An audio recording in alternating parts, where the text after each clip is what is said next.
Hello, everyone. Welcome back to the Talks with Taeler Hendrix podcast. Guys, I know this becomes a part of my intro. Every week I say it. You're probably sick of hearing it, but every week I mean it. This week is no exception. I am super excited for this guest.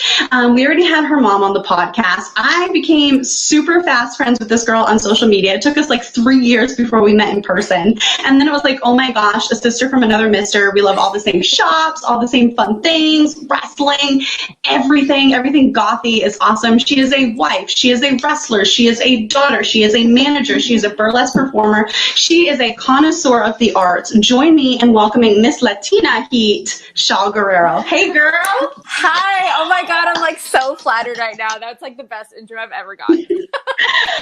I will be your hype to whoever you're hyping. Don't even worry about it. Just pull me out of your pocket and I will manage you. Who's managing? Literally, I'm down. So, girl, it has been, and I haven't seen you in person since Texas? That was a rough day for me. Oh my God, ladies' night out. It was like crazy. Like it was super fun. But there was like a lot going on, a lot of moving pieces happening for sure. And that was like one of my first like indie things too. So I feel you. Where I was like, I don't know what I'm doing. It's like I don't know what to do with my hands.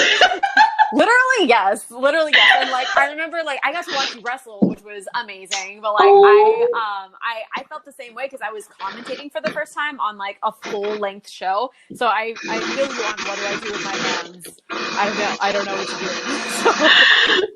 I always feel weird. Like I love commentary. I think it can add so much and cover so much. Like I think it really does add to a show. Like if you watch a show that doesn't have any sound, any commentary, it's so weird. Have you noticed that? Absolutely. Like I feel like even when I watch live wrestling, which is like there's no other magic than live wrestling, but there's always something missing where I'm like, where's the person in my ear? Like talking to me. And otherwise I'm just listening to the little angel and little devil on my shoulder, and that's always a problem.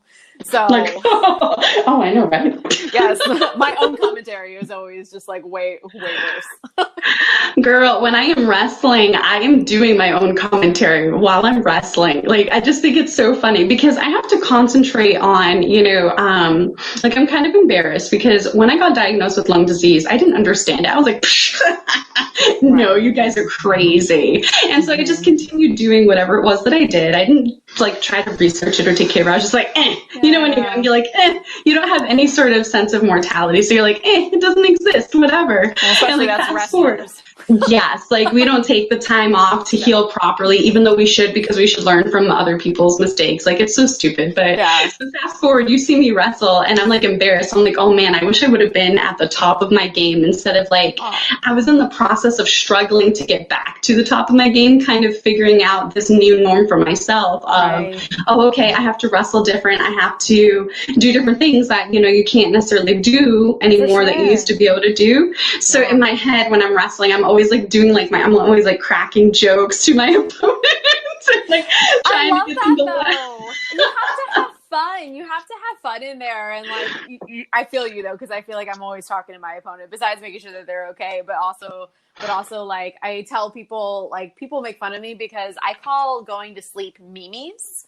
Like it's like a Mexican thing, like, okay, I'm gonna go mimis now. And like I was joking with the girls the other day when